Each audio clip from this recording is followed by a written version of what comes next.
welcome to Cavatina Conversations. I'm Carmen Lasceski-Custers. I am a violinist, a vocalist, and the owner of Cavatina Violin Studio, where I teach private lessons. Today's episode is all about how to rosin your bow. So first things first, what is rosin?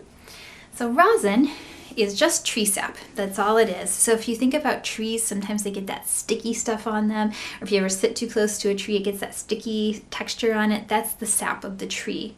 So this is tree sap, and it's kind of been purified, and it's also been hardened. So it's not sticky to the touch when you're like this. It's not sticky to the touch. If you get any of like the white powder off on your fingers, then it will be sticky. So that's all that it is, this stuff right here.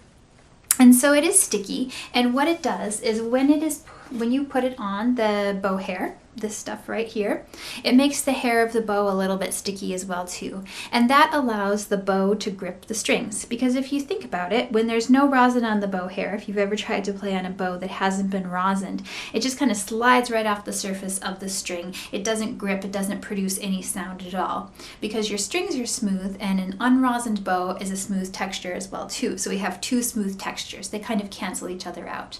But by putting a little bit of rosin on your bow, it makes the bow hair sticky, and then that allows the bow hair to grip the strings to pull the sound that we need to produce when we're playing the violin. So there's lots of different brands of rosin out there, and it's a personal preference as to which kind you like. Generally, sometimes the lighter colored rosins tend to be a little bit lighter in texture. The darker colored rosins tend to be a little bit heavier and coarser in texture. But this rule is not an absolute. It can be broken sometimes. Rosin comes in all different shapes and sizes. Mine happens to be in a round cake, but there's also square cakes, there are rectangular cakes, and they come in all different kinds of containers as well too. Mine's a little cloth that wraps around it like this. So you might also be wondering, when or how do I know that I need to rosin my bow?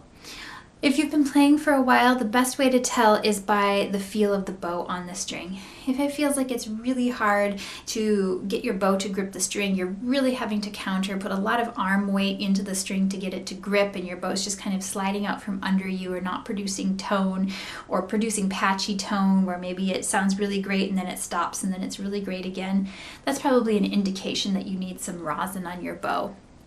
An alternate way that you can do it, kind of a visual check-in if you're not sure what it feels like yet, is to hold your bow like this and just look directly down it with one eye.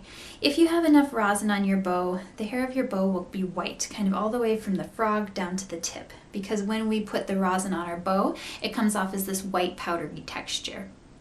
If you see kind of like yellow or beige or bone color, that means that there's kind of a bald spot on your bow that doesn't have any rosin. So you might see that like your bow is really white from here to here, then in the middle where you play a lot, there's not really any rosin, and then it's white again from there to there. Or it could be that it's kind of yellow the entire way through. So that can be another way to check in and see if you need some rosin, a visual check-in. So when it comes to actually rosining your bow, the first thing that you want to do is tighten your bow. So mine's tight there.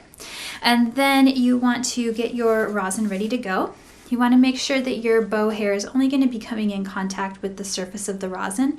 You don't want it to touch the container that the rosin might be housed in. Sometimes there's kind of like plastic containers around. You want to just make it come into contact with only the rosin. You don't want to use too much pressure when you're rosining your bow. You don't want to dig in like that. And you also don't want to have like jerky movements back and forth like this. Otherwise you won't get a consistent spread of rosin across the bow. You can either move the rosin back and forth on the bow like this, or you can move the bow back and forth on the rosin like this. Either way is fine. I prefer moving the rosin on the bow because it feels a little bit more like playing, and I find it's a little easier to control that way.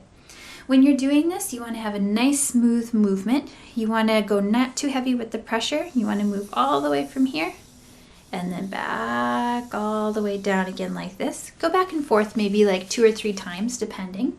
And then if you're doing the visual check-in, check in again and see how it looks. If you're doing it by feel, then just play your violin a little bit and see how it feels. If it feels like it's gripping pretty well, then you're probably ready to go. If you over rosin your bow, you'll probably feel that your bow is really sticky. It's really grabbing onto the string and it's hard to get it to respond like normal. It just probably feels a little bit more clumsy, a little bit more heavy and awkward. If you over rosin your bow, it naturally the rosin will come off over the course of playing, so you just need to play a lot and that rosin will become less on the bow. You don't ever want to use anything to clean the hair of your bow with to take off some of the rosin, otherwise you risk damaging the hair of your bow. What you can do if you get a little bit too much rosin on is take your bow, take like the flat side of your thumbnail right here and stick it in between the stick and the hair, and then just kind of gently making sure that your skin is not making contact with the bow. Just gently kind of go like this. You're going to kind of drag your thumbnail under like that. And if you have too much rosin, it'll just kind of poof in this cloud right here, and that will get some of the rosin off the bow. So you just kind of keep doing that, and that'll take some of it down. The rest will just come off over time the more that you're practicing. Now, another thing that people often wonder is, how often should I be rosining my bow? And this is completely dependent on how much you are playing and practicing.